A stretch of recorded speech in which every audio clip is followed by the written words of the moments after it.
আবু সাঈদ মুগ্ধ কোনোদিনই যুদ্ধ শেষ হবে না। হক যতদিন প্রতিষ্ঠা না হবে, মানুষের ভিতরে যদি ইনসাফ প্রতিষ্ঠা যতদিন না হবে, এই যুদ্ধ চলতেই থাকবে। এই জন্য আবু সাঈদ মুগ্ধ শেষ হয়নি, যুদ্ধ শেষ হবে না। যুদ্ধ চাঁপাইনবাবগঞ্জে তিনটা সংসদ আসন, এই তিনটা আসনই বাংলাদেশ জামাত ইসলামী পেয়েছে আলহামদুলিল্লাহ।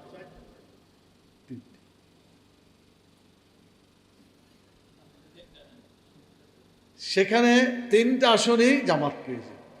আর ওখানে লড়াই করে ফেল করেছিল, আপনারা অনেকেই নাম জানেন, চিনেন, হারুন সাহেব। সেই হারুন সাহেব ৬২,০০০ ভোটে পরাজিত হয়েছে। এখন কিছুদিন পরে বর্তমান সরকার ওই হারুনকে ওই জেলার কি করেছে, জেলা প্রশাসক করেছে, মাথায় উঠাই দিচ্ছে। এখন আপনারা বলেন, দ্বন্দ্ব যে শুরু হলো, এটা তো এখান থেকেই দ্বন্দ্ব শুরু হবে। সরকার নিজেই দ্বন্দ্ব শুরু করার একটা ষড়যন্ত্র করছে বলে মনে হয়। এটা কেন করা হয়? আমাদের আমিরে জামাত ঢাকা 15-তে নির্বাচিত হয়েছেন, আমি খবরটা শুনলাম, পরে যাচাই করেছি কোটা সঠিক। একটা কলেজের সভাপতি করতে হয়, কলেজ পরিচালনার জন্য একটা সভাপতি লাগে না? সেই সভাপতি করার জন্য সেখানে ডিও লেটার একটা দিতে হয় এমপি সাহেব। তো এই ডিও লেটার শেষ পর্যন্ত কে দিল? ওইখানে আমিরে জামাতের সাথে ভোটে যিনি পরাজিত হয়েছেন তার স্বাক্ষরে সেই ডিও লেটার নিয়ে প্রশাসন ওখানে মানে একজন সভাপতি নির্বাচিত করেছে। আমিরে জামাতের ডিও লেটার কোনো তোয়াক্কা তারা করেনি। তো সংসদ সদস্যদের যারা গুরুত্ব দেয় না, ফেল পড়া লোকদের যারা গুরুত্ব দিতে চায়, তারা তো পরাজিত মানসিকতার লোক, পরাজিত মানসিকতার দল হিসাবে চিহ্নিত হয়ে থাকবে জাতির সামনে।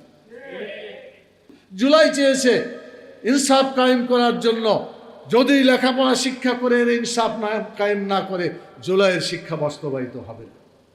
আগামী দিনে যদি বাংলাদেশের শিক্ষা ব্যবস্থা এভাবে গড়ে উঠে যে প্রত্যেকটা ছাত্র অন্যের হক বুঝবে এবং অন্যের হক আদায় করবে, নিজেরা জুলুম করবে না, অন্যায় করবে না, অত্যাচার করবে না, তাহলে জুলাইয়ের এই শিক্ষা উই ওয়ান্ট জাস্টিস এটা বাস্তবায়ন হতে পারে। ঠিক তেমনিভাবে আপনারা যেটা আমি একটু আগে বলছিলাম যে যুদ্ধ যে শেষ হয় নাই, তার মানে হলো এটাই যে যা চেয়েছিল তা হয়নি। আজকে আমরা বলছি যে আপনারা জুলাই সংস্কার, জুলাই আন্দোলন যেটা ছিল তার কথাগুলো লেখা আছে, এগুলো আপনারা পালন করার জন্য শপথটা নেন। তারা শপথ নিল না, এখন বলছে যে আমরা অক্ষরে অক্ষরে পালন করব, বলছে না? আচ্ছা আপনারা বলেন, ভোট দেওয়া হলো, ভোটকে যারা মানলই না, যারা শপথ হিসাবে এটাকে গ্রহণ করতে পারলো না, তাদের দ্বারা অক্ষরে অক্ষরে এটা পালন করা সম্ভব? সম্ভব। কথা বলতে পারে, বলা যায় সবার আগে বাংলাদেশ, সবার আগে বাংলাদেশ। এখন দেখা যাচ্ছে সবার আগে আমি, সবার আগে আমার দল। কি কথা বুঝছেন? স্লোগানটা হবে সবার আগে বাংলাদেশ নয়, সবার আগে আমার দল। দলকে বাঁচানোর জন্য যেভাবে সরকার লেগেছে, আমার মনে হয় স্লোগানটাকে চেঞ্জ করতে হবে। সবার আগে বাংলাদেশ, এইটা তখন মানাবে না যদি এই সমস্ত অপকর্মগুলো বন্ধ না করা। কি আমার সাথে আপনারা একমত? অল্প কিছু একমত না, সবাই একমত? হাত তুলে দেখান, সবাই একমত আছে যে আমরা বাংলাদেশকে যদি সবার আগে দিতে হয়, তাহলে এই কথাগুলো মানতে হবে যে আমরা শিক্ষা ব্যবস্থাকে ভালো করব, আমরা সকলের অধিকারকে মেনে নেব, ৭০% জনগণের ভোটকে আমরা মেনে নেব। এটা যদি মানতে পারি, তাহলে ইনশাআল্লাহ আমার বিশ্বাস বাংলাদেশকে আমরা সুন্দর করতে পারবো। যে আমি মিল্টনের একটা ইংরেজি কথা আছে শিক্ষা সম্পর্কে, আপনাদের মনে আছে, জানা আছে, সেটা হলো যে শিক্ষা হচ্ছে মানে মানুষের বডি, মন এবং অন্তর, এই তিনটা জিনিসের সমন্বয় ডেভেলপমেন্ট হবে, এটা হলে শিক্ষা হয়। এটা প্যারাডাইজ লস্ট, প্যারাডাইজ রিগেন যারা পড়েছেন মিল্টনের, এই দর্শনটা সেখান থেকে আসছে যে আমরা যদি মানে দেহকে ভালো রাখতে চাই, তাহলে নিয়ম মতো খানা খেতে হবে, মানে হারাম বাদ দিয়ে হালাল খেতে হবে। পরিমাণ যেভাবে আল্লাহ রসুল বলেছেন যে তোমরা 3 ভাগ করো পেটকে, 1 ভাগ খাও, আর 1 ভাগ পানি দিয়ে পূরণ করো, আর 1 ভাগ ফাঁকা রাখো, তাহলে তোমার পেট ঠিক থাকবে। পেট ঠিক থাকলে তোমার স্বাস্থ্য ঠিক থাকবে, কোনো অসুবিধায় পড়বে না। এই যদি খাবার খায় মিলে চলে তাহলে তার দেহটা ভালো থাকবে। মনের ব্যাপারে মন সব সময় ভালো চিন্তা করবে, খারাপ চিন্তা করতে পারে না। আমি একটা উদাহরণ দিই। রাসূলুল্লাহ সাল্লাল্লাহু আলাইহি সাল্লাম এতেকাফের সময় রাত্রে তার স্ত্রী এসেছিলেন, তাকে কাজ মানে কিছু প্রয়োজনীয় কাজের জন্য এসেছিলেন, তাকে বিদায় করার জন্য বাড়ি পর্যন্ত রাত্রে পৌঁছানোর জন্য যাচ্ছিলেন। রাস্তায় দেখা হয়ে গেল, 2 জন আনসার অর্থাৎ 2 জন সাহাবীর সাথে দেখা হলো। তাকে ডাক দিয়ে বললো যে এই শোনো তোমরা। তারপরে বললো যে এটা আমার স্ত্রী। তার মানে তারা বললো যে ইয়া রাসূলুল্লাহ, আপনার সম্পর্কে কি আমরা কোনো চিন্তা করতে পারি?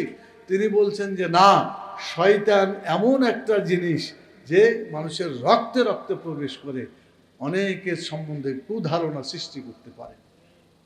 একটা ছেলে আর মেয়ের রিক্সা দিয়ে যাচ্ছে, আপনি চিন্তা করবেন, যদি শয়তানি চিন্তা করেন বলবেন যে প্রেমিক প্রেমিকা 2 জন চলে যাচ্ছে। অথবা আপনি যদি ভালো চিন্তা করেন ভাই বোন যাচ্ছে, অথবা স্বামী স্ত্রী যাচ্ছে, কি কোনটা ভালো চিন্তা? বুঝতে পারলেন না? কথা বোঝা গেছে? ভালো চিন্তা করাটাই হচ্ছে সত্যিকার ভাবে জ্ঞান। আর যখন কুচিন্তা করে ওটা জ্ঞান না, এটা মানুষকে ধ্বংস করার জন্য, মানুষের মধ্যে গীবত সৃষ্টি করার জন্য, চরিত্র বিধ্বংস করার জন্য যথেষ্ট। অতএব শিক্ষার সাথে চরিত্র এমনভাবে জড়িত, এটা একসাথে চলতে পারে। আচ্ছা, বিড়ি আর মদ, এটা আপনাদের মনে আছে, আমাদের মাননীয় প্রধানমন্ত্রী এক জায়গায় বলে ফেললেন, আমি জানি না কোথায় আমাদের কে বলেছে, উনি বললেন যে একটা দল মানে বিড়ির দাম কমছে, মদের দাম কমছে, এই জন্য বেজার, শব্দটা সরি মানে আমার শব্দটা ঠিক মনে নাই। হ্যাঁ হ্যাঁ হ্যাঁ, তো এখন অন্যদের পছন্দ নয়।